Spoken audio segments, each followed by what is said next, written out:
Olá, esse é mais um podcast Fono Pode Mais. Gente, e pode muito mais do que vocês imaginam. Eu sei que vocês estão cansados de ouvir eu falar que existem pessoas que fazem parte da minha história. E de fato existem mesmo. E eu sei que ao longo da primeira temporada e dessa segunda temporada, eu tenho trazido muitos colegas, muitos amigos que fazem parte da minha história, trazendo informação, trazendo conhecimento. E já tem um tempo que eu não falo, mas é a minha frase: o conhecimento nos faz responsáveis. Como eu tenho essa consciência disso, eu só trago colega, amigo, que de fato tem esse senso de que aquilo que eu sei me faz responsável. Me faz responsável para quê? Para disseminar o conhecimento. Então a minha mesa hoje está com 2 convidados. Um, de fato, faz parte da minha história da fonoaudiologia, né? A gente é colega mesmo. E a outra convidada, ela ainda não faz parte da minha história, mas ela é muito fera. Ela é fonoaudióloga também. Minha mesa hoje é Fono Pode Mais, porque a gente pode mais. Então, essa outra colega também é fonoaudióloga. Não a conhecia há tanto tempo assim, mas ela brilha nas redes sociais, numa área de atuação da fonoaudiologia, que, olha, eu vou dizer para você, eu acho que muitos não faz ideia do quanto o fonoaudiólogo é importante nessa atuação, nesses casos. Então vamos lá. Para de conversa, Jessana, me apresenta logo os seus convidados. É isso, eu tenho a minha mesa hoje, uma mesa de Fono Pode Mais, com 2 gigantes da área da audiologia. Ela já tem 20 e tantos anos de atuação. Ele também já tem mais de uma década de atuação. Ambos trabalham nessa área da audiologia e estão comigo nessa mesa, José Maurício e Fernanda Amaral. Gê, é um prazer estar aqui falando com você. Quando você fez o convite, já me senti muito honrado, porque sempre conversar com você é um prazer. E vindo aqui trocando experiência, estou muito, muito feliz. Espero a gente poder contribuir com todo mundo um pouco da nossa experiência, do que a gente traz como bagagem na fonoaudiologia. Eu não tenho dúvida que vai ser, Mauro. Eu também agradeço o convite, fico muito feliz de estar compartilhando um pouco da minha experiência, um pouco dessa área que eu amo tanto, o trabalho dentro dessa área da fonoaudiologia, e espero que seja tudo muito legal aqui, que a gente contribua. É isso aí. Fernanda, eu começo com você para entender. Então, você já tem 24 anos de fonoaudiologia? Vou fazer 24 anos. 24 anos de fonoaudiologia, desde sempre na área da audiologia? Desde que eu me formei. Na faculdade, eu percebi que a minha área era audiologia. Que legal. Quando eu entrei na fonoaudiologia, eu não tinha a menor ideia do que era ser fonoaudiólogo. Gosto que muitos, né? Muitos. Então, eu comecei a estudar, e aí, a partir do momento que começou a entrar a audiologia, eu falei, gente, essa é a minha área, onde meus olhos brilhavam, onde eu sentia bem, os estágios onde eu procurava, né, me aperfeiçoar. E depois eu fui fazer especialização logo que eu me formei dentro da audiologia. E aí, a audiologia, ela já é um mundo de possibilidades, né? Como a gente tem hoje o colega, né? Que que tem uma ênfase maior na ocupacional. Mas dentro da audiologia tem muitas áreas. E aí, dentro da audiologia, a minha área de atuação, onde eu fui me interessar mais, foi a avaliação e a reabilitação de pacientes com tontura. Que bacana! E você, Mal? Como é que a audiologia entra aí na sua história? Então, acabando a faculdade, um professor me chamou para estar trabalhando na clínica com ele. Um abraço aí, Rogério. Isso aí. Nosso professor. E aí, faltando pouco tempo, algumas semanas para se formar, eu comecei a trabalhar com ele na áudio ocupacional.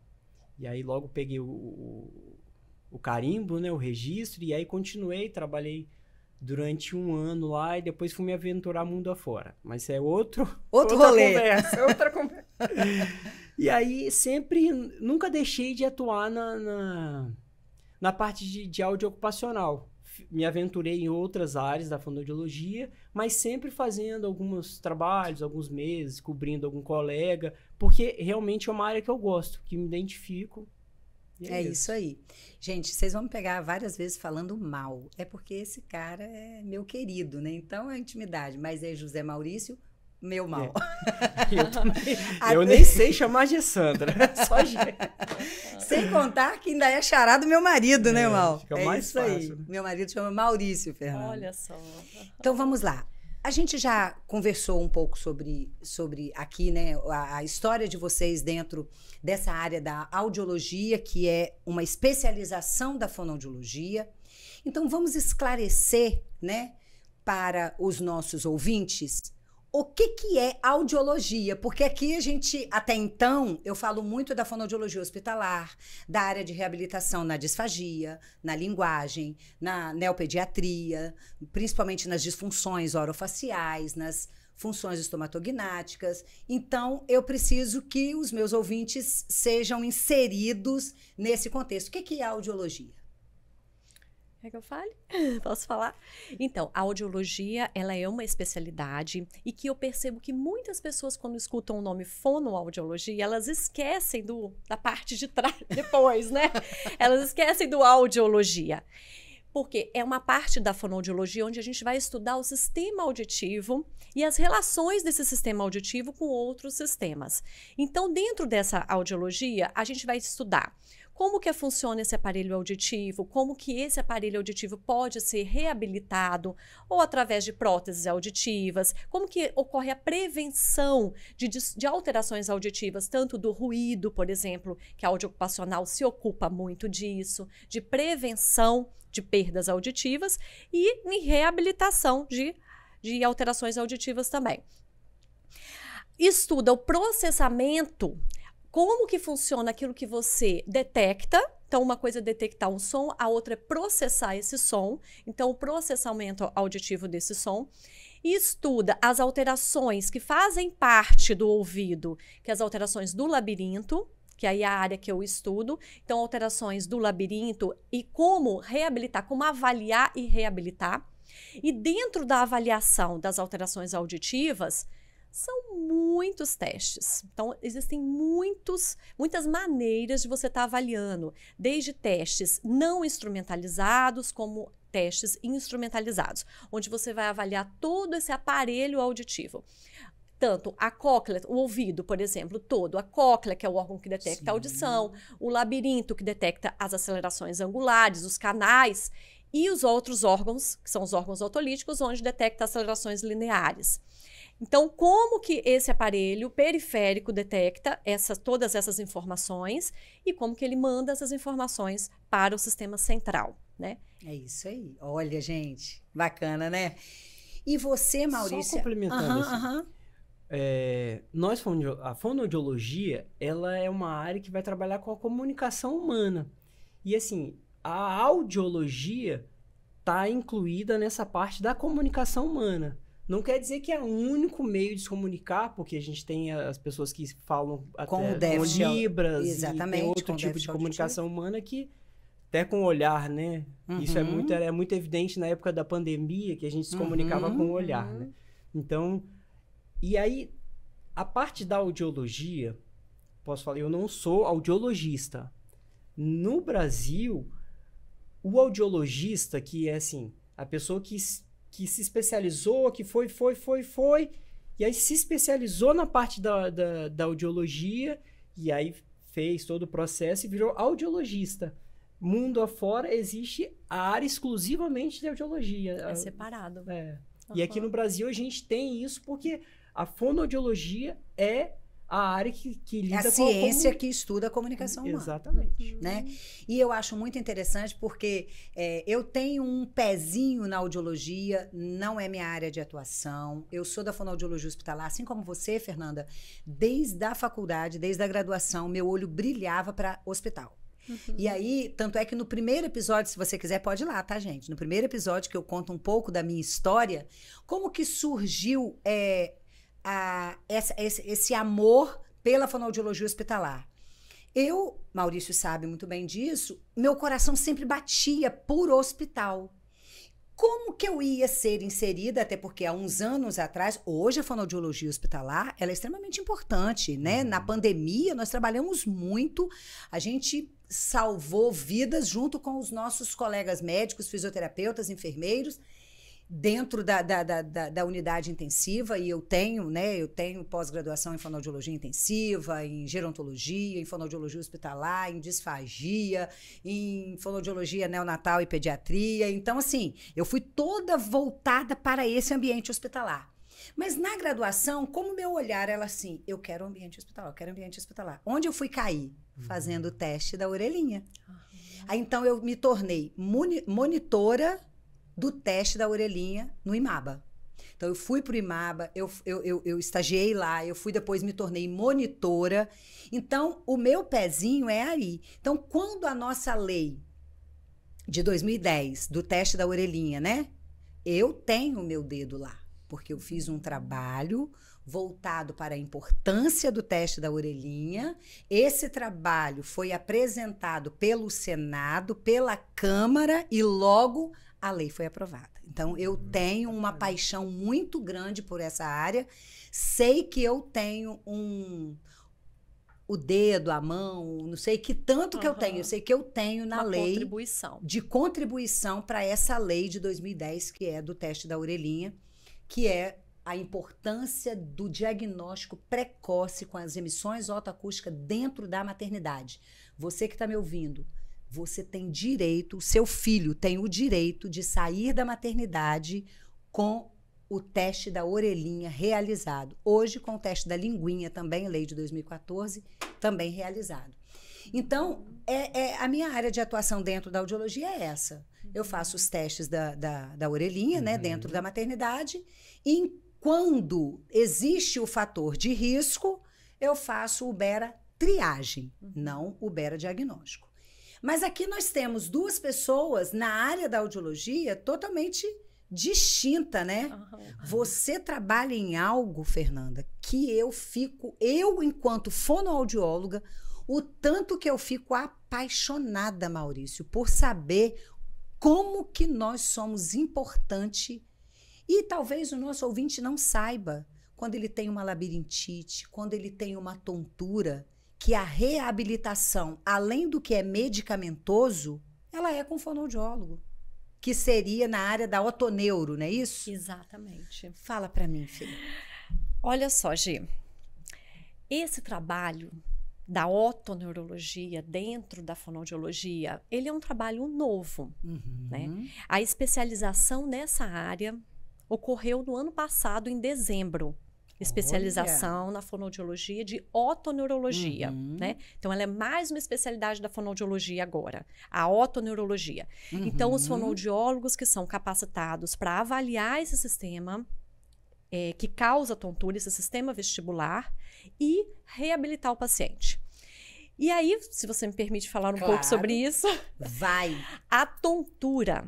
Tá? Que eu amo fazer e que eu fui para as redes sociais porque eu estava cansada de atender pessoas que não tinham essa informação. E a maior parte das pessoas não tem ainda, né? Então, é um trabalho de formiguinha que a gente tem que ir fazendo. A tontura, ela é um sintoma.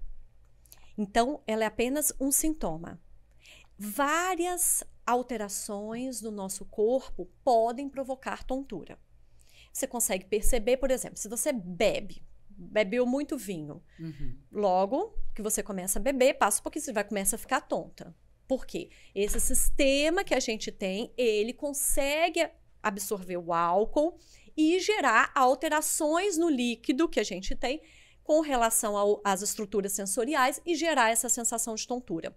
Se a pessoa dorme muito mal, não dormi nada essa noite, você acorda com uma sensação, tô grogue, tô um pouco tonto.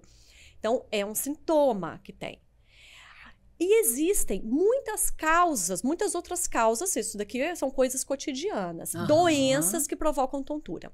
Uma dessas doenças, vamos colocar assim, eu tenho 60 doenças, 60 problemas que eu posso ter que geram tontura. Uma dessas alterações é a labirintite, que corresponde a mais ou menos uns 3% das causas de tontura. Quer dizer, é muito baixo, é pouquíssimas pessoas que têm tontura têm labirintite. E que essa tontura, o motivo é a labirintite. A causa é labirintite. E o que a gente procura fazer no nosso trabalho, fazer com que as pessoas parem de falar labirintite. E por que, Fernanda, que a gente não pode falar labirintite? Porque dentro desse nome labirintite, vocês colocam um monte de tipos de alterações e que não tem o mesmo tratamento. Se você fala, você está com labirintite, qual é o tratamento? Quando eu me formei era só assim, vertites, vertigine, vertigem, ginkgo biloba, labirim, elas recebiam sempre o mesmo tratamento. Mas qual é a causa dessa tontura? Pode ser muito diferente. Eu vou te falar que nesses 23 anos que eu trabalho com tontura, eu só vi 4 labirintites de verdade. Sério? 4, que eu falei, me prova, e pelos exames, por tudo, era uma labirintite de verdade. A maior parte não é labirintite. São outras alterações e que precisam de um tratamento específico para aquilo. 8% dos pacientes com tontura, não, 80% dos pacientes com tontura vão procurar atendimento médico, mas somente 8% recebe o tratamento efetivo. Então, guardem isso. Né, pessoal de casa, guarda. 80%, se uma pessoa tem tontura, 80% vai procurar ajuda, porque a sensação é desesperadora. É ruim, é ruim. A sensação de uma pessoa que sente tontura é desesperadora. Mais de 80% também param o que estão fazendo, não conseguem continuar no trabalho. Então, só que apenas 8% recebe o tratamento efetivo, segundo os estudos de 2017, publicados em 2017. E por quê? Porque coloca todo mundo no mesmo balaio, chamado de labirintite. Então, se não é labirintite, Fernanda, o que pode ser? As causas principais, eu vou falar aqui para vocês. Alterações de cristais que se soltam dentro do labirinto. Eu vi um post seu falando sobre isso. Que se chama VPPB. É a vertigem posicional paroxística benigna e que não tem tratamento medicamentoso. Não existe medicação que vai tratar a VPPB. O único tratamento é manobras. E as manobras são realizadas por fonoaudiólogos. Porque fono pode mais. Fonoaudiólogos, quem pode fazer? Médicos que estudam essa área ou fisioterapeutas que também se especializam nessa área. Então, não tem outra maneira de tratar. Mas Fernanda, eu nunca fiz manobra e a minha tontura melhorou. Os cristais voltaram para o lugar sozinhos ou eles se desmancharam dentro do canal. Que a VPPB são cristais que ficam presos numa região. Nós já nascemos com esses cristais, chama órgãos otolíticos. Esses cristais que ficam ali no utrículo podem se deslocar e entrar dentro do canalzinho, que é limpinho, que só tem líquido, que controla os movimentos da nossa cabeça. Quando eles ficam presos nesses canais, e chama labirinto porque tem lugar de entrar, mas tem portinhas fechadas, ficam presos. Quando o paciente deita na cama, ele sente que tudo roda, ele tem que se segurar. É uma tontura que dura segundos. Quando ele levanta, quando ele faz uma extensão de cabeça, quando ele faz algum movimento para abaixar, pode vir essa tontura que dura segundos e depois ela passa. Essa é a tontura mais comum. Outras tonturas que eu vou citando. A migrânia vestibular é muito comum em pacientes que já têm enxaqueca ou já tiveram no passado, tá? Mas pode acontecer até casos que eles nunca tiveram enxaqueca, mas tem uma sensibilidade no labirinto e que gera uma tontura também recorrente. De uma hora para outra, tudo começa a rodar, ele tem que se segurar. E não é labirintite. Tem um tratamento muito diferente de uma labirintite, que às vezes é uma infecção bacteriana, que precisa de usar um antibiótico, que é algo muito mais grave, que perde a audição.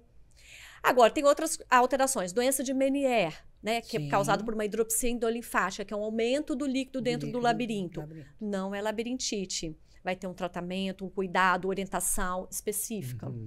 Neurite vestibular, não é labirintite, é uma inflamação do nervo que gera uma hipofunção, um baixo funcionamento do labirinto e que com essa assimetria o paciente sente muita tontura. É uma crise muito forte. Muitas vezes eles vão para o hospital, eles precisam de reabilitação, que é realizada por fonoaudiólogos, por fisioterapeutas também, porque a gente precisa reabilitar esse sistema. E a medicação vai ajudar? Deve ser usada por o mínimo possível de tempo. A gente tem um tempo de recuperação do labirinto, que a gente fala aquela janela, que precisa ser cuidada. Quando teve uma lesão, Nós precisamos entrar rápido para aproveitar essa janela de recuperação do sistema, onde o cérebro, a gente fala que faz uma orquestração por causa da lesão. Se a gente atua logo, né, o fonoaudiólogo, tanto às vezes no hospital, com o paciente que chega lá e você detecta, não, olha, é uma VPPB ou é uma neurite vestibular, tá? Porque o médico deu o diagnóstico de neurite e você viu que tem uma hipofunção ali, né, na função, que é o que a gente faz. Já avalia a função daquele sistema. Você começa com exercícios, com orientação, isso faz toda a diferença na recuperação do paciente. Ele pode até, se possível, restaurar um sistema. Agora, se esse paciente ficar preso com medicação 30 dias tratando, ele pode nunca mais recuperar esse sistema por uma má orientação. Então, o que a gente precisa hoje, trabalhar muito a fonoaudiologia, colocar muito isso, se expor, contar isso que eu estou falando. Era justamente isso que eu tô pensando, assim, existe essa Dar comunicação... luz a esse tema, né? Com essa conversa com os outros profissionais, assim, você tem percebido que isso tá melhor, essa comunicação? Essa comunicação, ela tá muito melhor do que quando eu comecei, né? Mas ainda... Não tá o ideal, né, Fernanda? Nossa, mas tá mais longe do ideal. Tipo assim, a gente talvez tenha caminhado até a metade do caminho, tá? A gente já chegou na metade do caminho, porque a gente pode falar mais disso, a gente sabe atuar, né, gente? Porque uma manobra que eu tô falando para VPPB, ela 1986, 1988 foi as primeiras manobras. 1992, a manobra mais utilizada no mundo, que é a de Epley, para reposicionamento dos cristais. Então é algo novo, que tá vindo, né? Chegando mais, assim, mais conhecimento. A gente com a internet, a gente conseguiu ter mais acesso a tudo isso, aos estudos. Eu acho que 5, vou nem falar 10, mas de 5 anos para cá, você joga o seu sintoma lá, alguma orientação você vai ter da internet, né? E fica mais fácil isso sendo divulgado pra gente... Agora, algo que eu acho que não tem como mais acontecer é pacientes chegarem e falarem assim, olha, eu até vi na internet que poderia ser cristais pelos sintomas, mas o médico disse que isso não existe. Gente, um médico... Não cabe mais. Não cabe. Não. Porque se alguém chega pra mim e conta uma coisa, Fernanda, olha só, isso. Gente, com a tela do computador aqui, eu digito no Google aquilo que ele falou, e se eu não encontro em português, eu digito o nome em inglês. Se eu não sei inglês, eu boto no Google Tradutor e traduzo. Por quê? Eu tenho que pesquisar se aquilo realmente... Quando para falar com alguém que aquilo não existe, e se você colocar a VPPB em português mesmo, não precisa nem digitar em inglês, você vai ter assim, uma enxurrada de informações, inclusive vídeos, mostrando como que faz, tudo, né? Muito interessante, né, Maurício? E você vê que você trabalha na área da audiologia e você está aqui junto comigo aprendendo muita coisa, não é isso? Agora, eu segura aí um pouquinho, tá, Fê? E eu vou para Maurício, porque eu quero também... Vou ficar fazendo esses cortes, né? Qual a diferença, Maurício, de uma audiometria clínica para uma audiometria ocupacional? Existe diferença? Qual é a diferença? Assim, né? Vamos pensar que na audiologia ocupacional, vamos explicar o que é cada coisa, né? Então, a audiologia ocupacional surgiu para, dentro dos funcionários, pensar na perda auditiva. Então, a perda auditiva ela vai causar muitos problemas, e isso vai, inclusive, afastamento no trabalho. E aí, a perda auditiva vai causar irritabilidade e vai gerando várias outras coisas. Então, a audiologia ela vem junto com os outros profissionais que trabalham na indústria, conseguir ter parâmetro para, por exemplo, precisar de abafar, criar uma situação para diminuir esse ruído. Mas se isso está afetando o funcionário, como? Quanto? Então, a audiologia ela vem mensurar isso, né? E aí eu abro um parênteses até para já explicando essa questão da audiologia, que a gente até conversou, eu estava conversando com você sobre isso. Antigamente tinha muito do funcionário querer processar a empresa. Tinha muito disso, assim, e eu lembro que logo quando eu comecei, era uma audiologia de guerrilha, eu costumo falar, porque você tinha que lutar com o cara para ele responder certinho, você tinha que ficar atento, e hoje em dia está muito mais mais consciente, o trabalho dentro das indústrias, as empresas estão muito melhores de trabalhar. E na audiologia clínica, ela vai até a porta de entrada, né? Eu acho que para começar a fazer muito dos exames, para você dar outros passos para investigação auditiva, isso. Né? Você vai fazer esse tipo de exame. Então, você vai fazer uma audiologia, uma audiometria que a gente chama de completa. A audiometria é o exame... É o básico. Ouro. Porque você vai apertar, a pessoa vai te dar a resposta e você consegue ter essa percepção do que ele está fazendo. Então, você vai fazer... me ajuda, hein? Audiometria tonal e vocal, impedanciometria, logoaudiometria. Esqueci algum? Não, é acho isso que é mesmo. isso. São esses. E com todos esses exames, você consegue... Por exemplo, a pessoa tem... Aí já entrando até na questão do processamento auditivo, né? Uhum. Tá tudo certinho o exame. Mas eu não consigo entender. Aí você entra no processamento auditivo. E a diferença é isso, né? Porque a audiologia ocupacional é muito mais prático, né? Você fez o exame, ouviu, tal, tchau. Ou deu alterado, a gente vai buscar saber o que está acontecendo, por que ele está tendo aquele tipo de perda. E a audiologia clínica... Você abre um leque para várias outras coisas. E né? dentro dessa audiologia ocupacional, é necessário uma expertise, além da questão prática e expertise no exame em si, aquela expertise do todo, como a gente veio conversando, por conta das simulações, né, na hora do resultado. Porque numa audiometria, você vai... trabalhando aqui com o aparelho, mas o seu paciente é quem vai te dar a resposta, não é isso? O exame em si é muito simples de fazer. Tem a máxima, né? É só apertar botão. Você bota a pessoa na cabine e vai apertar o botão. Uhum. E isso banalizou. O problema da áudio ocupacional que ficou banalizado durante muito tempo. Acho que agora que está tendo uma melhora e até questão assim, de valorização nós enquanto profissionais. Antigamente isso era feito exatamente por qualquer um. Botava a pessoa na cabine, apertava o botão e vai saber o resultado, né? E ele vai dando se ele ouviu, se ele não ouviu. A pessoa era talvez não menosprezando a profissão de ninguém, mas a pessoa não tinha aquela formação, a pessoa era secretária, a pessoa era o porteiro, qualquer um fazia audio ocupacional. E hoje em dia já não cabe mais isso, não até cabe. Por questões de fiscalização, enfim. E aí você tem os resultados, né? A fazer o exame, se tiver tudo normal, tudo bem. Se tiver alterado, até você consegue marcar e interpretar aquilo. Aí você entra em expertise. A pessoa, igual colocar alguém que seja treinado, ele vai simular. Ou senão, você vai apertando o botão, a pessoa conseguiu alcançar aquele ritmo, ela vai te respondendo. Opa, mas peraí, deixa eu mudar o ritmo. Aí você vai tendo essas nuances que só o tempo... Para ter um exame preciso e fidedigno, né? Até porque você está ali para apresentar para a empresa que precisa daquele resultado, né? E o que a gente pode dizer que seria costumes comuns de nós enquanto seres humanos prejudiciais à nossa audição, enquanto a essa capacidade nossa de ouvir?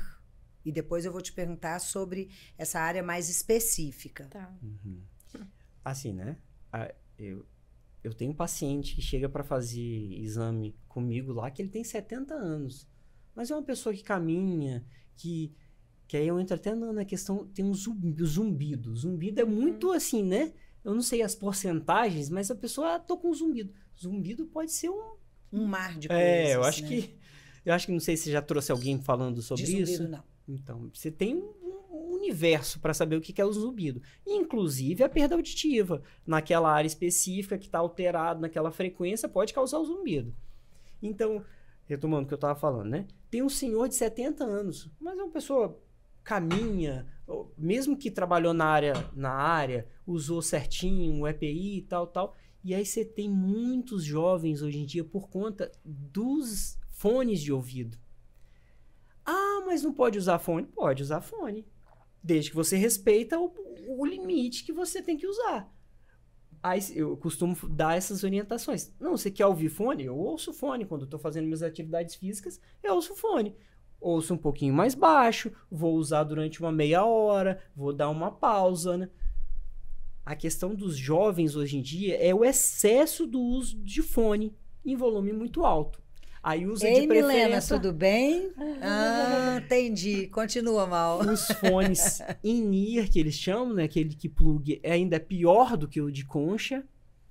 E eu acho que o principal, hoje em dia, é o fone de ouvido. O excesso do uso do fone de ouvido. Até por conta é um abuso auditivo por tempo prolongado, né? Porque a gente fala de abuso auditivo em ambiente de trabalho, a gente fala de abuso auditivo nas nights, né? Na boate, nos shows, mas aquilo ali, por mais que de fato os decibéis estão acima do que seria saudável, mas é por um tempo, né, Fernanda? A questão do jovem com fone de ouvido é que ele não fica meia hora, ele não fica uma hora, ele não fica 2 horas. Ele fica tempos e tempos com aquele fone no ouvido, com o volume que, além do tempo, o volume já está elevado, né? Então a saúde auditiva pede socorro. Está no limite entre som e ruído, né? Porque se você está ouvindo uma coisa... O som é coisa agradável, produzido. O ruído é algo que te irrita, né? Se você está muito alto, aquilo já não é um som, aquilo é um ruído, né? E dentro, e dentro até mesmo na indústria, os técnicos, quando vão fazer a medição, existe um parâmetro. Então, 85 você pode ficar tantas horas, 90 você pode ficar tantas horas. E aí você tem essa classificação. Então, isso é o que a gente chama de PAIR, né? Perda auditiva induzida por ruído. Se o fone entra nisso, está acontecendo uma PAIR. E realmente acontece. A gente consegue verificar isso um rapaz de 18 anos, 17 anos, começa a fazer o exame, o estagiário que chega. Nossa, mas você já está com perda? Ah, eu ouço muito fone. É isso. Complicado, né? Fernanda, a sua atuação dentro dessa paixão, porque você fala com paixão, tá? Aí é lindo de ver. Maurício fala com paixão na área dele. Eu achei bacana a nossa mesa, é isso. Que se eu desgovernar falar aqui de fonoaudiologia hospitalar, vocês vão ver uma mulher apaixonada. É bom quando a gente ama o que faz, né? Sim. E você fala também com muita paixão sobre a sua área de atuação. Vamos esclarecer. A sua área de atuação está dentro da área da audiologia, mas a tontura tem a ver com a perda auditiva? Pode ter a ver com a perda auditiva, porque é o mesmo, a gente está falando de uma orelha, né? Que é a orelha externa, a orelha média, e a gente está falando da orelha interna. Então, tanto a cóclea, que é o órgão sensorial auditivo, quanto o labirinto, que tem 2 partes, os canais semicirculares e os órgãos otolíticos, tá? Fazem parte da orelha interna. Então, eles são um conjunto. Muitas vezes, alterações na cóclea também vão ter alterações no nosso sistema vestibular, que é o sistema que controla todo esse equilíbrio. Controle, que é uma parte, que é o labirinto, né? Em todo o labirinto pode estar comprometido. São células muito parecidas, que são as células sensoriais, da cóclea com as células sensoriais que tem nos canais semicirculares e nos órgãos otolíticos. São muito parecidas. Então, o envelhecimento dessa estrutura que ocorre, né? Ela vai ocorrendo, esse envelhecimento também dessas células da cóclea, também ocorre nas células que controlam o nosso equilíbrio. Nesse sensor de equilíbrio. Então, quando vai envelhecendo, tanto vai podendo perder a audição, como também vai perdendo esse sensor que detecta as nossas acelerações angulares, movimentos de cabeça, como também a nosso controle de gravidade, da nossa posição no espaço. Então, elas vão detectando menos. Mas o problema não é só esse, é que ocorre com o envelhecimento, não só o envelhecimento, mas o desuso dessas estruturas. Então, tanto uma pessoa que já tem uma perda auditiva, não usar um aparelho auditivo e vai ocorrendo um desuso das vias centrais, né? Como a pessoa que tem uma dificuldade de equilíbrio, porque já tem um envelhecimento, ela começa a restringir movimentos. Não, eu tenho que evitar mexer porque eu tenho medo de cair. Eu não vou fazer isso porque eu não posso ter labirintite, não posso mexer a cabeça. Eu parei de ir na farmácia, eu parei de ir. E isso só vai restringindo o movimento. Então, a estrutura, além de ter um problema que é o envelhecimento, ela também tem um desuso. E esse sistema todo, ele precisa de ser usado para que ele possa continuar com conexões, para que ele possa continuar forte e apto a controlar o nosso equilíbrio. É a mesma coisa, uma pessoa que, por exemplo, ela comece a fechar os olhos. Eu vou ficar mais de olho fechado. Ela começa a diminuir as informações visuais que vão chegar no cérebro. A mesma coisa é com o movimento. Eu preciso me movimentar. Então, tem pessoas que falam, ai, não, eu tenho medo, não sei o quê. Eu falo, olha, o que a reabilitação vai fazer? A gente vai trabalhar com movimento. Eu vou trabalhar com aquilo que você acha difícil. Então, para você vai ser um pouco difícil o início, mas confie em mim que a gente vai conseguir deixar esse sistema melhor. Eu quero, se você movimenta a cabeça para trás quando alguém te chama e você fica tonto, eu vou repetir esse movimento até isso não gerar mais tontura em você. Primeiro eu vou ver onde que está a alteração, o porquê. Tem pacientes que uma das causas de tontura também, que eu falei de algumas aqui, chama TPPP, a tontura postural perceptual persistente. Ele tem uma sensação de que ele está tonto, mas é mais uma alteração emocional. Tem mais a ver com uma ansiedade, é um medo de que possa cair. E essa sensação, com a reabilitação, com movimentos, às vezes com terapia também, às vezes com medicação para ajudar, mas ele percebendo que ele é capaz, que aquela crise que ele teve horrível não existe mais, ele não tem labirintite para sempre, e que esse sistema dele é forte, e que agora ele pode sim atravessar a rua, ele pode confiar nos outros sensores, mesmo que o labirinto não esteja muito bom, a gente tem o sensor visual e proprioceptivo, os nossos músculos, tendões, articulações que controlam o nosso equilíbrio. Então, na reabilitação, a gente tem um trabalho muito legal mostrando para eles isso e com exercícios. Esses dias, uma senhora que estava com muita dificuldade de equilíbrio, eu falei para ela, eu pedi para ela fazer um movimento, eu falei assim, mas você fez um movimento que parecia uma bailarina. E ela falou assim, porque eu era uma bailarina. Ela falou assim, eu dançava muito em todos os bailes. Eu ficava na porta, os rapazes ficavam na porta me esperando chegar toda semana para os bailes e eu dançava. E ela tem quase 90 anos. Eu falei, então a sua reabilitação vai ser dança. E nós vamos trabalhar com passos de dança, com movimentos de cabeça da dança. Ela falou, eu vou querer ficar com você para sempre. Porque a gente encontrou algo que fazia sentido para ela. Uma memória afetiva. Super. Que trazia boas memórias, que trazia um lugar uma de... motivação. Um lugar de muita propriedade para ela, né? Sim. E que seriam exercícios, porque ela disse que às vezes você tem que repetir aquilo que está te causando desconforto. Isso. Mas se você está repetindo aquilo que te causa desconforto, de tontura, mas numa execução de algo que te dá prazer, exatamente. Olha como que é mais fácil. A memória não só afetiva, mas como muscular também. Né? Olha, a Exato. memória... Você que é atleta, ó, fala disso com Então, propriedade. A gente chama de mapas corticais. A pessoa que já dançou, que já jogou futebol, que já fez qualquer atividade, ela construiu no cérebro mapas.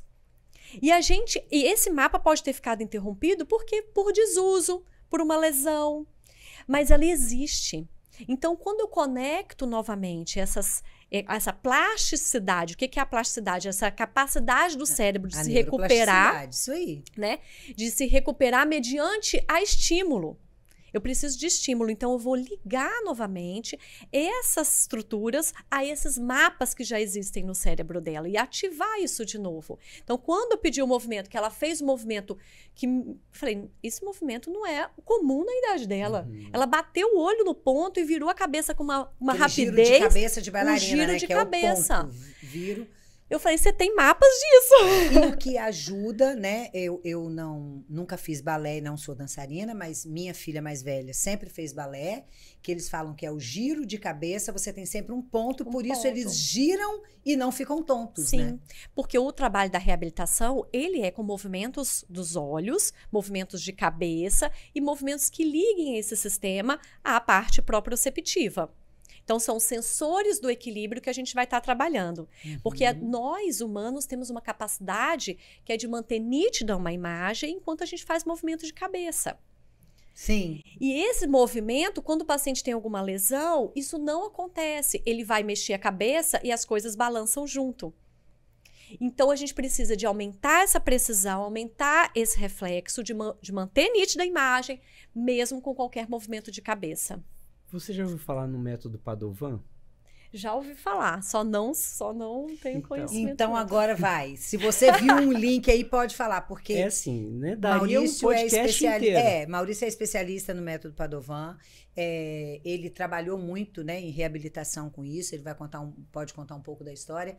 Mas eu me interessei em ler sobre por conta desse amigo, que ele veio falando com tanta paixão, com tanto carinho, e eu fui estudar e vi o quanto isso é bom na reabilitação do que eu faço. Se você achou link para o que ela faz...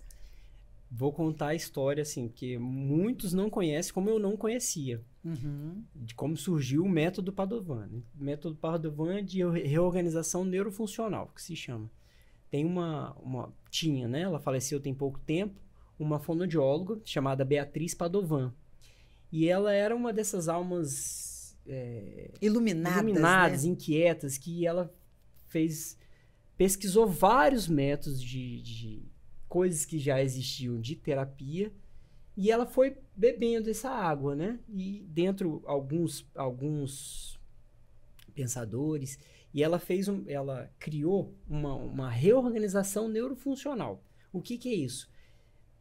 Vou contar como que é a terapia, né? Então, durante a terapia, a gente vai fazer movimentos que recapitulam os movimentos neuroevolutivos. Então, o primeiro movimento que eu vou trabalhar com um balanço na rede. E aí vai trabalhar justamente essa parte... do equilíbrio.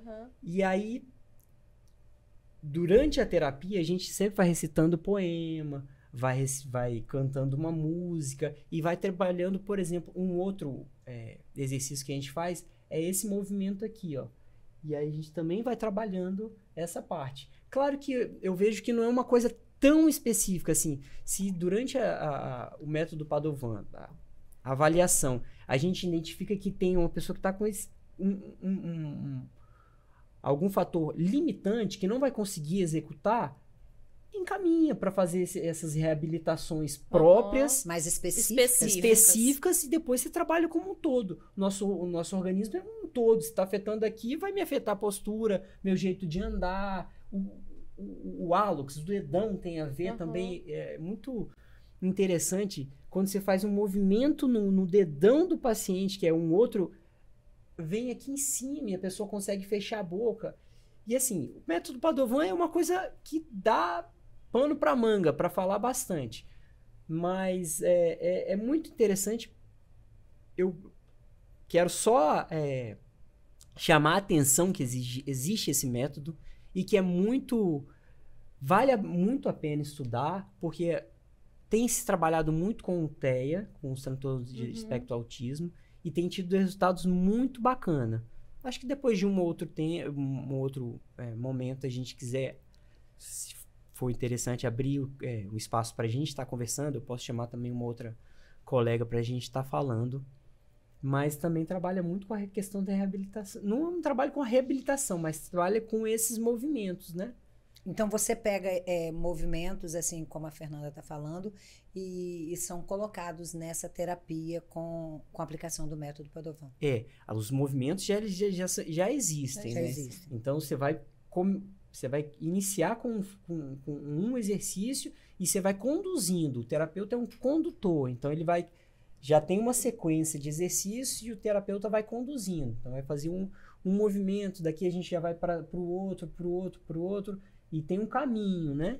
Cada parte da terapia é um exercício que a gente vai fazer.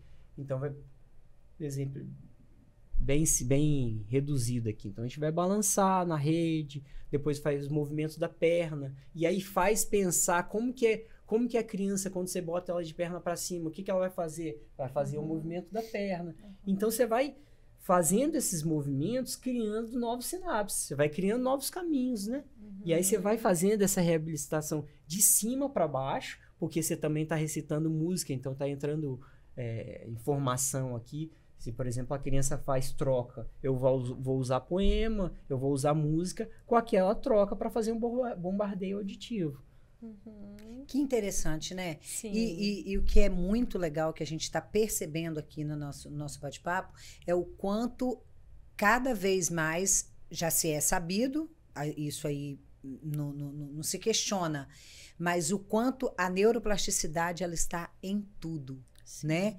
Nós temos a neuroplasticidade. Enquanto tem cérebro, tem neuroplasticidade. É claro que a neuroplasticidade de um bebê, de uma criança, é maior do que a sua neuroplasticidade, a sua é maior do que a do idoso, mas existe a neuroplasticidade, né? Então, quando eu pego, e aí vou falar só um pouquinho, quando eu pego um paciente dentro do ambiente hospitalar, um pós-AVC, e esse paciente teve uma lesão de tronco encefálico, provavelmente esse paciente vem para mim disfágico, né? Eu preciso, ou ele teve uma lesão que atingiu a área cerebral da linguagem e fala, eu tenho que estimular o quanto antes esse paciente para fazer uso dessa neuroplasticidade, colocar neurônios que até então estavam ali, né? Papai do Céu fez e deixou eles ali. Você precisa recrutá-los e colocar para fazer a função que não era a função dele, né? Então, quer dizer, isso é muito lindo. Então, tem na sua área, que é a área dessa reabilitação ali, da otoneuro, uma reabilitação da questão do labirinto, da tontura, da postura. Tem a reabilitação na questão, né, psicomotora, na reabilitação de fala, na reabilitação que você já trabalhou tanto, né? E ultimamente é que você não tem atuado mais, mas é uma área que você gosta tanto e domina por conta do método Padovan. É encantador, né? É encantador ver o quanto o nosso cérebro tem vida e capacidade de se transformar e agir naquilo, trabalhar naquilo, performar naquilo que até então não fazia. Não né? só se transformar, como expandir, né? Expandir. Sim. Fernanda, então quer dizer que estou, né? E agora eu gosto muito de trazer, e o nosso podcast ele vai alcançar outros colegas fonoaudiólogos, ele vai alcançar médicos, ele vai alcançar acadêmicos, né, de fonoaudiologia, medicina, fisioterapeuta, enfermagem, profissionais da área da saúde, mas eu tenho um público muito grande de pessoas leigas. Né? Aquela pessoa que vai ser meu paciente, que vai ser seu paciente, que vai ser seu paciente. Sim. Então, eu gosto de trazer essa informação da forma mais clara possível. Então, vamos lá. Tenho uma tontura. Bem disse você, pelo visto aí, provavelmente nem vai ser labirintite, né? Sim. Mas a reabilitação ela é feita de forma terapêutica pelo fonoaudiólogo. É isso? A reabilitação vestibular, ela pode ser feita pelo fonoaudiólogo ou pelo fisioterapeuta, né? Então, os dois são capacitados para isso, desde que se especializem nesta área, tá? E a primeira coisa que a gente vai fazer é avaliar esse paciente. Então, nós, como fonoaudiólogos, a gente se capacita para avaliar esse sistema e entender. Então, são vários testes que a gente pode fazer, tanto testes instrumentalizados, mesmo que você, estou começando agora na área, pode fazer uma avaliação não instrumentalizada. Tem muito que você pode conseguir avaliar, desde que você entenda o que você está procurando. Quando você fala de uma avaliação instrumentalizada, você vai utilizar o quê? Instrumentos como o vectoeletronistagmografia, uma videonistagmografia, um videofrenzel, que é um óculos que você tira a fixação ocular e consegue ver melhor o labirinto. Eu te perguntei justamente porque eu tive um episódio. Tá vendo? De labirintite, não, senhor, que agora eu aprendi. Eu tive um episódio de tontura, isso. Vertigem e leve zumbido. E eu passei por esses exames. Avaliação. Aí pode fazer uma avaliação auditiva. Só que hoje, quando a gente estuda mais essa área, um paciente com tontura, ele não precisa de passar por todos os testes. De repente, esse paciente, pela queixa que ele traz para você, profissional, você já fala, olha, ele precisa de testes posicionais, porque a queixa é muito parecida com o VPPB. Eu vou descartar a VPPB.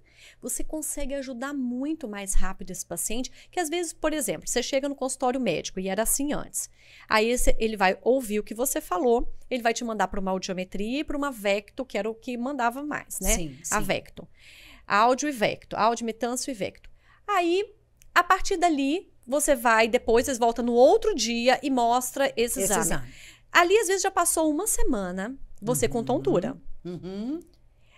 Agora, se o paciente está com tontura, ele vai no consultório ou do fonoaudiólogo, ou ele procura um médico que entenda da área de tontura, às vezes no mesmo dia ele vai sair dali já sem tontura.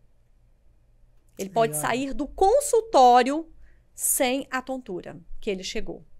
Eu já cheguei, muitas vezes pacientes foram carregados lá e saíram plenos. Tá? Porque a VPPB, por exemplo, você pode reposicionar os cristais com uma manobra.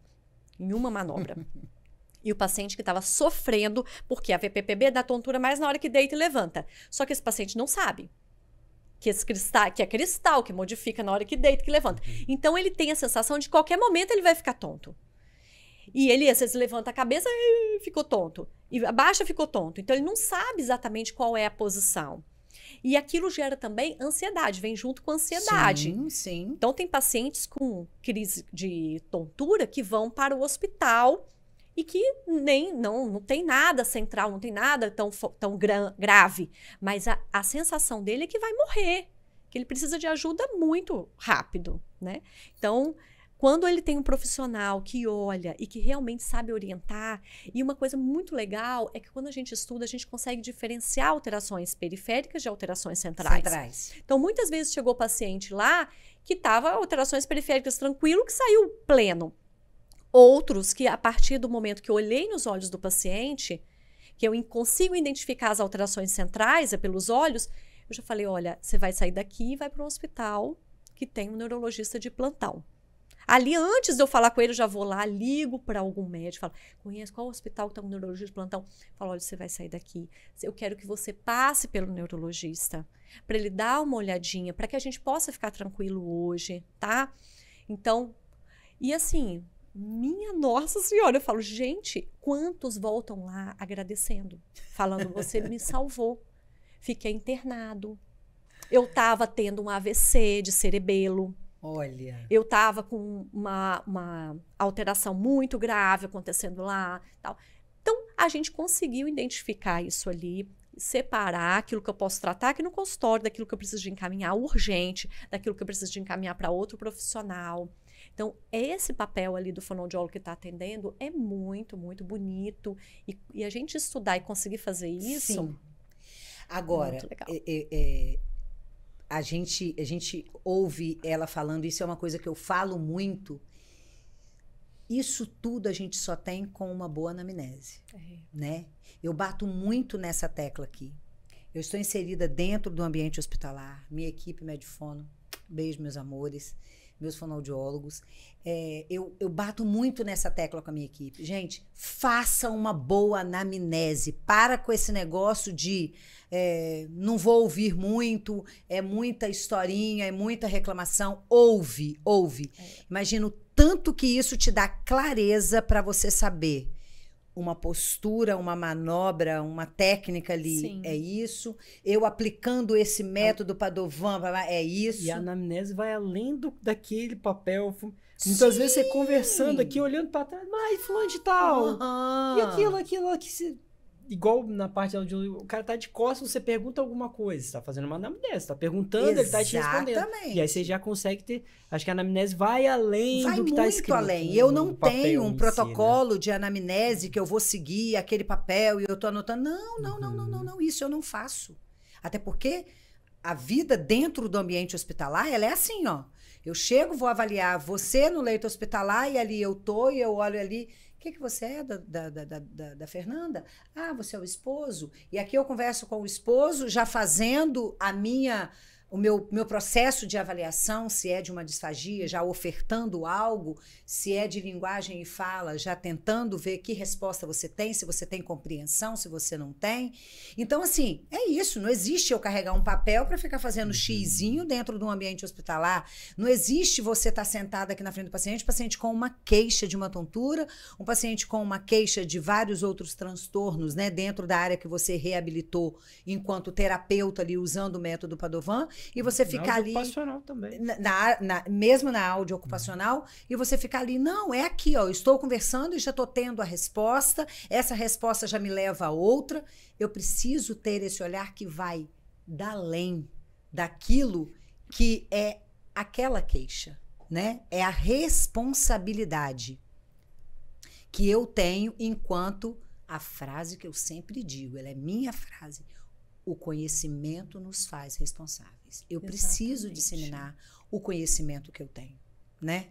E eu preciso buscar. Eu acho que a fonoaudiologia, né, ela precisa, a gente tá se capacitando mesmo, sabe? Para poder conseguir atender com o melhor possível. Eu sempre falo naquilo que isso, você assim, escolheu, né, Você Fernanda? escolheu isso. Às vezes eu falo, gente, eu não dou conta de tudo. Você me perguntar, que idade que tem que falar a criança, se essa Não língua... sei. Eu não sei. Aham. Eu não sei, porque a fonoaudiologia é muito grande. Então, quando você percebe aquilo que você tem paixão, que você gosta, que você faz bem, vai e foca. Se aprofunda Se naquilo, aprofunda, né? mas olha... É muitos detalhes e que fazem a diferença para aquele paciente que foi te procurar e fazem a diferença para você como profissional, para que você possa se sentir também melhor dentro da sua profissão, né? Que a gente possa cobrar o valor justo por aquele nosso trabalho.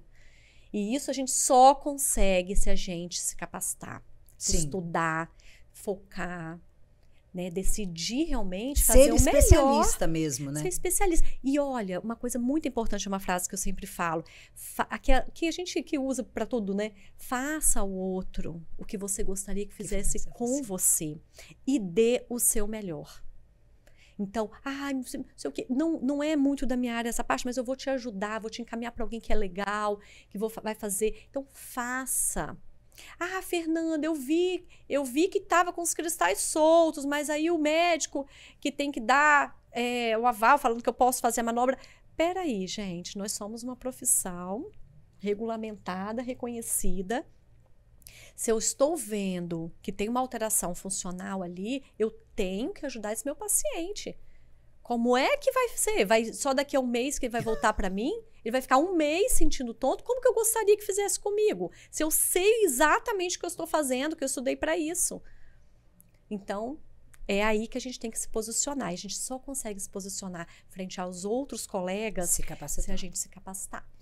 A gente souber o que está falando. Maurício, na sua área, até pegando esse gancho da Fernanda, na sua área de atuação, quer seja a área que hoje você está atuando, que é na áudio ocupacional, ou na área enquanto terapeuta, você encontrava muito isso, esses embargos, assim, de o médico, é ele que fala, é ele que determina. Essa pergunta está sendo porque eu sempre falo isso. O topo da pirâmide na minha área do ambiente hospitalar é o médico. Isso eu sei, é sabido isso. Mas ele não sabe o que eu sei. Ele não estudou o que eu estudei. Eu estudei muito. Eu não estudei só o tempo da graduação. Sem ser os 4 anos da graduação, eu tenho 6 pós-graduações de 2 anos cada uma. Então, ou seja, eu estudei muito para chegar onde eu cheguei. Então, assim, ou você conquista esse espaço com conhecimento, ou você vai perder ele, porque você não conquista de outra forma, não. Você encontra isso? A Beatriz Padovan, e até mesmo quem deu continuidade ao trabalho dela, que é a doutora Sônia, que é a neurologista, você tem um caminho. Quando você tem intuição, você vem para cá. Você está seguindo um caminho aqui, mas quando você tem uma intuição, é aqui. E aí você precisa de provar esse caminho, mas você tem certeza e você tem um resultado. E aí quando você não consegue, não é que não consegue, você já está avançado, você tem que voltar para explicar. E é o que a gente está falando aqui, né? A plasticidade. Há tempos atrás não se falava isso, falava que não tinha jeito. o método Padovan, ele encontra umas barreiras assim que chega a beirar o absurdo. O paciente eu atendi um paciente desse jeito. O paciente chegou, não falava nada, menino 3 anos, transtorno espectro autista, difícil de ser condicionado. Não verbal ainda. Não verbal, muito difícil. Eu comecei a aplicar o método. Isso quando eu estava na formação, assim, com orientação de uma outra colega, a Adriana, um abraço para ela, fisioterapeuta. E você via evolução. A mãe virou para mim e falou assim, não, eu vou parar porque eu quero fazer um outro método. Mas ele não está tendo resultado? Mas aí o médico falou que ele tem que fazer esse método. E a outra mãe falou, mas você não está tendo resultado? Mas aí não pode. Aí você encontra esse tipo de coisa, né? E na parte ocupacional, tem uns absurdos, assim, que eu falo, você tem perda de... Isso eu queria falar, eu quero deixar claro que não existe porcentagem em perda, né? Você tem perda de 30%, 30% de quê? Se você não tem um 100%, né? Não, tô com uma perda de 10%. 10% de quê? Não, foi ele que falou, o fulano de tal, o médico, o outro fonoaudiólogo que falou. 10% de quê, né? E aí você tem uns absurdos, assim, que você vai encontrando. Mas, assim, isso a gente já sabe. Que existe esse tipo de coisa, que a gente tem essa barreira, mas muitas vezes é a gente mesmo que constrói, né? Porque tem aquele receio de falar, já colocou o médico numa postura que, não, conversa, né? Ser humano. E aí ele também estudou pra caramba pra chegar ali, tem aquele caminho, conversa com ele. Claro que tem muito... Acho que, assim, de tudo, a educação prevalece. Claro. Se você tiver um mínimo de educação, você já consegue já trilhou um caminho bacana, assim. Não precisa de muita coisa, não. Eu costumo falar que você tem educação, bom dia, boa tarde, tudo bem? Posso conversar? Aí você já é um caminho a se trilhar. É a gentileza, né? Eu tenho muitos médicos que encaminham para mim. E às vezes eu vou e ligo, ou então escrevo e falo assim... Olha só, vi isso daqui na avaliação. O que você acha? Eu acho que a gente tem que rever o diagnóstico desse paciente, né? A gente vamos juntas aqui rever isso, porque eu encontrei esse sinal. Nossa, Fernanda, realmente... me manda mais coisas sobre isso. Fala, o que você acha de entrar com alguns suplementos que eu vi num congresso que eu fui internacional que falava sobre essas suplementações? Vou te mandar o artigo. Beleza, Fernanda, vai mandando. Essa parceria só contribui para o paciente, porque não é jogo de poder, né? É o benefício do paciente, sobretudo, né? Então, muitos médicos hoje, eles têm essa cabeça. Então, a gente não está um acima do outro, a gente está um ao lado do outro. No tratamento do paciente, contribuindo. E claro, dentro de uma equipe, alguém tem que gerir essa equipe, né?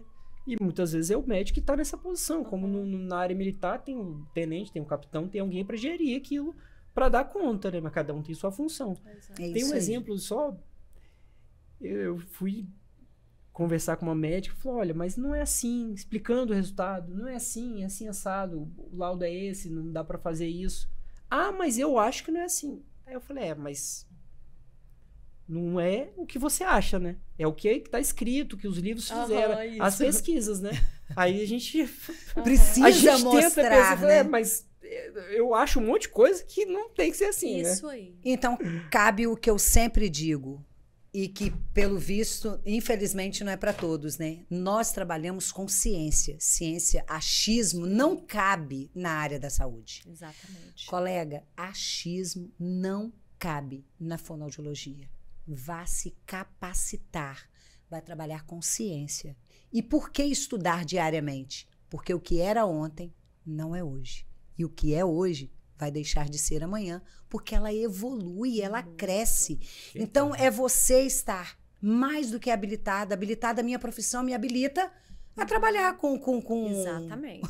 com audiologia e trabalhar com tonturas e vertigem, porque eu sou fonoaudiólogo. Mas eu sou capacitado para isso? Exatamente. Você é fonoaudiólogo, você pode também entrar no ambiente hospitalar e tratar uma disfagia, você vai ser irresponsável a esse ponto? Nossa, mãe. Então, não é sobre ser habilitado, é sobre ser capacitado. E olha, esse podcast Fono Pode Mais, eu já deixo aqui, ó, nosso podcast, eu tenho um tempo para cumprir, porque a gente tem o tempo mesmo, né, do episódio de gravação.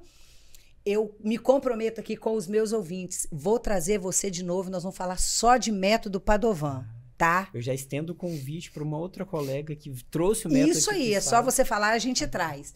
E nós vamos voltar a falar sobre apenas otoneuro, essa área da audiologia, para você entrar no nosso coração e dar paz.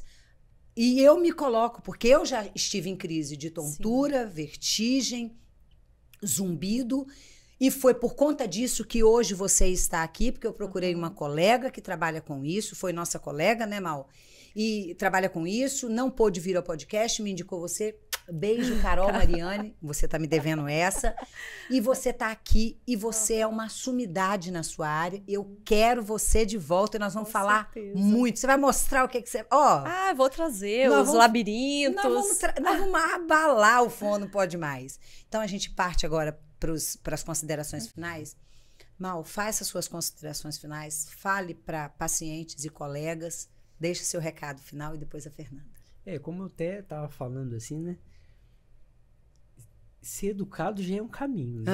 Eu acho que a gente ser educado e ser gentil, olha, já é muita coisa, não é pouca coisa, não é muito. Você dá um bom dia, uma boa tarde, tratar o paciente. Não é um caminho, é uma estrada. Assim, ter um olhar mais, assim, afetuoso para o paciente, aquele que está lidando com outro profissional da equipe, tentar minimizar os conflitos, né? A gente tem que tentar isso, por mais que a gente às vezes tá com os problemas nossos, mas olhar com carinho para o colega e aí olhar para o paciente, ouvir o que está sendo falado e tentar linkar isso com, mesmo que a gente não tenha todas as capacidades, mas a gente sabe estudar bastante, ler várias outras coisas, direcionar. Tudo acrescenta na sua vida, assim. E eu quero deixar uma consideração. Faça esporte. Muito bem.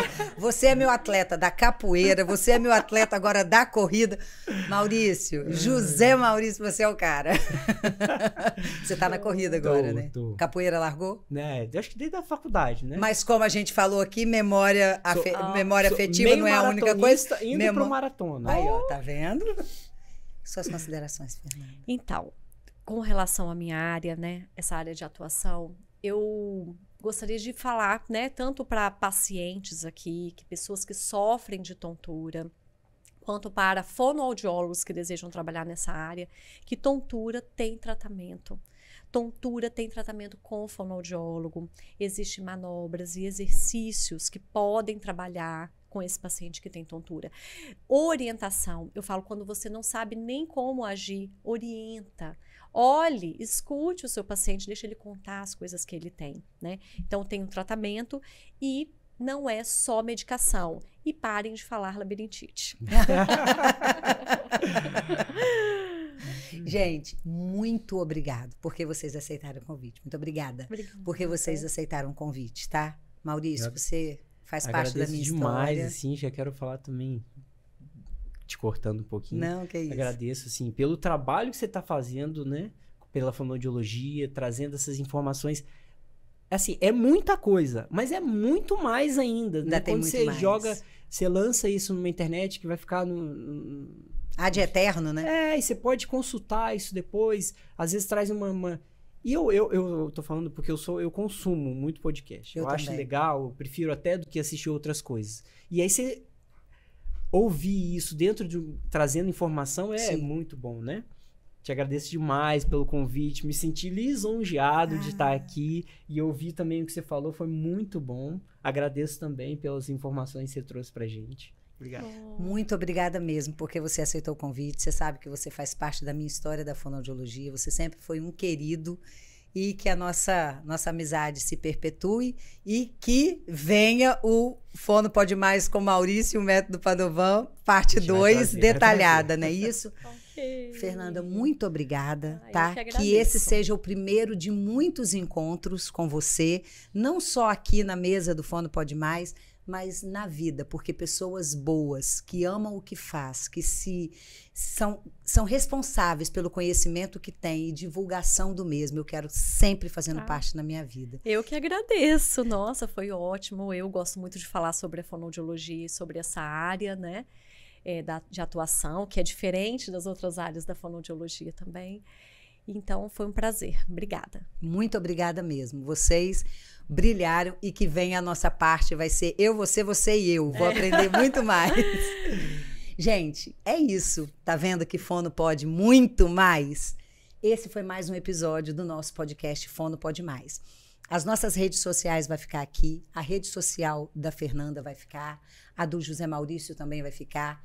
Entre, curte, se inscreva no canal Fono Pode Mais, deixe seu like, ative o sininho, venha fazer parte dessa jornada desvendando os mistérios da fonoaudiologia e adquirindo conhecimento. E hoje eu termino esse episódio dizendo: o conhecimento nos faz responsáveis, por isso eu sou responsável por você, porque o meu conhecimento eu quero fazer que você entenda, aprenda e faça parte dele.